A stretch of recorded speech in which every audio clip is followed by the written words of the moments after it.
ហងហូរចល័តកាត់ទៅសមុទ្រផុតក្តីខ្វល់ខ្វាយគោក្រហឹម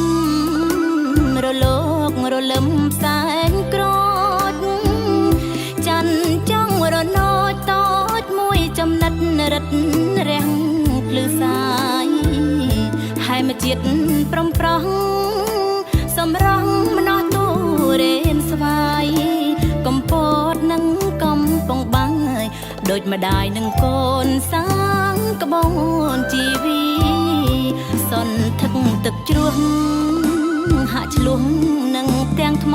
ដាមកប្រាំងសាងអនុសាសច្ចាជួបជុំវត្តស្នំ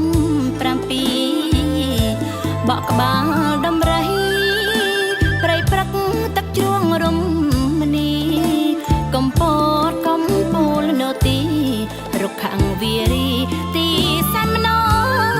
រម្យត្រើយកងស្រែអនដងខ្មែរវាលស្រែអំបិលទឹកនេះស្រួលស្រាលព្រឹកព្រែកអំពិលព្រាចព្រើប្រោះព្រំអវត្តអង្គព្រៃសេរីមានជោគជ័យធំ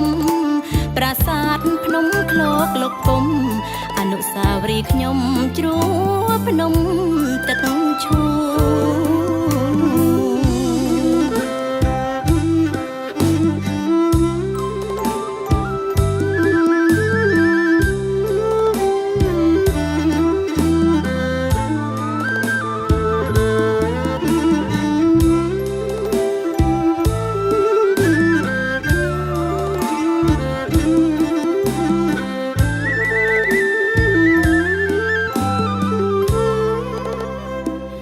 សន្ធឹកទឹកជ្រោះហាក់ឆ្លុះនឹងផ្ទាំងថ្មដាមកប្រាំងសាងអនុសាសច្ចាជួបជុំវត្តស្នំ7បកក្បាលដំរីព្រៃព្រឹកទឹកជ្រោះរំមនីកំពតកំពូលនោទីរុក្ខវារីទីសែនមនោរម្យកងស្រែអណ្ដងខ្មែរវាលស្រែអំបិលទឹកនេះស្រួលស្រាលព្រឹកព្រែកអំពិលព្រាចព្រើប្រោះព្រំអវត្តអង្គព្រៃសេរីមានជោគជ័យធំប្រាសាទភ្នំឃ្លោកលោកគុំអនុស្សាវរីយ៍ខ្ញុំជ្រួភ្នំទឹកឈូ